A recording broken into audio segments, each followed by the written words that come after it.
So we all know Brooks Koepka won the 2019 PGA Championship over the weekend at Bethpage Black, but there's a golfer right here in our own backyard that deserves just as much credit. Here's Ben Wilson's story of honor, strength, and courage. For some, golf is a game. For Southport's Ben Wilson, it's a way to move on. Was this a bad nightmare? You know, am I going to wake up from this horrible dream that I'm having? Sergeant Ben Wilson had been in the Marine Corps for 6 years when he was deployed in 2009 to Iraq. And little did he know it would be his last deployment. He suffered a traumatic brain injury when his convoy patrol hit an IED.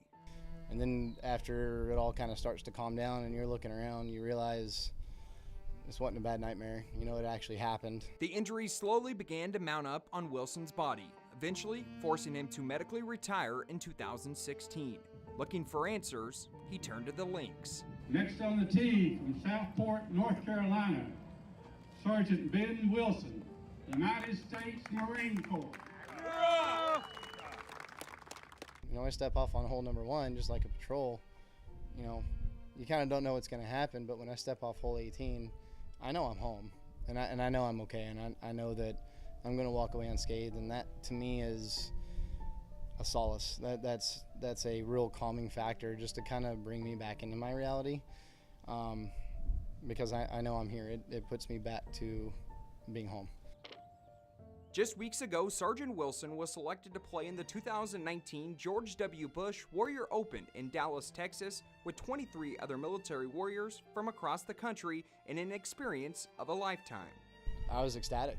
To be able to be picked to play with 23 other veterans throughout the United States on such a venue with President Bush, who growing up was also my governor. He was, you know, and he was my president, and he was my commander-in-chief.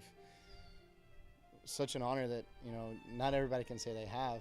Soon after retirement, Wilson began working at St-James-Plantation as an assistant golf pro with goals of one day becoming a PGA professional.